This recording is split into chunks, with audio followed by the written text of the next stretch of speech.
انسوا بقى سندوتشات المدارس، ووفري وقتك ومجهودك واعمليها مرة واحدة وفرزيها في الفريزر.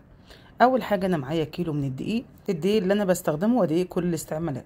عليه كوباية من الزبيب بتفرق جدا في الطعم، عليهم نص كوباية من السكر، ومعلقة كبيرة من الخميرة الفورية او ظرف من الخميرة، معلقة كبيرة من البيكنج باودر، انا بستخدم كيك شيف نتيجته ممتازة، وعليهم رشة ملح. ونقلب المواد الجافة كده مع بعضها، وبعد كده نبدأ نضيف المواد السائلة. عبارة عن 5 بيضات، ده طبعا كيلو دقيق بياخد معانا 5 بيضات. هنضيف على البيض رشة فانيليا، بيض يعني فانيليا، ومعلقة كبيرة من الخل، وما تستغنوش عن خطوة الخل بتفرق جدا في العجين، ونص كوباية من الزيت، ويا ريت نستخدم زيت يكون ملوش ريحة. وهضيف عليهم كوباية ونص من الحليب، وانا هنا مش بضيف الحليب مرة واحدة، لازم عشان تسيطري على العجين تخلي جزء على جنب، احتاجتي بتزودي. طبعا احنا هنحتاج الكوباية ونص بالظبط، تمام، لكن انا ضفت بالتدريج زي ما قلت لكم. وهنبدأ نعجن.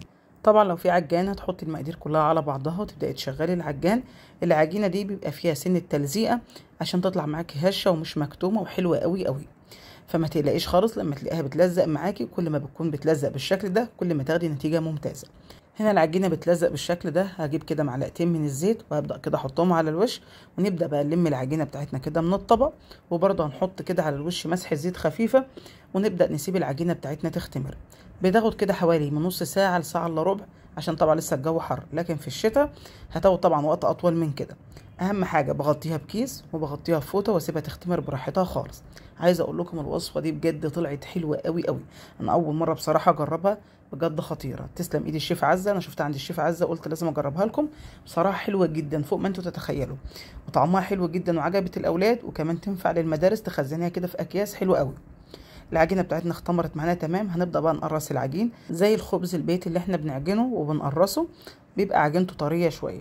فانت بتبداي كده تعملي على ايديكي كده مسحه من الزيت. العجين اللي هو الطري او الخبز البيتي بنكون حاطين طبق فيه زيت، لكن انا هنا بحط على ايديا مسح زيت خفيفه قوي، لان العجينه زي ما قلت لكم فيها سن التلزيق.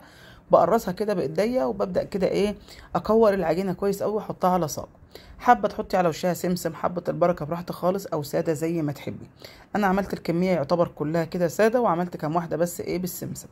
ببدا اكورها بالشكل ده. الموضوع سهل وبسيط، اهم حاجه وانت بتكوريها تخلي الزبيب كده جوه العجينه، عشان لو على الوش ممكن يتحرق طبعا منك.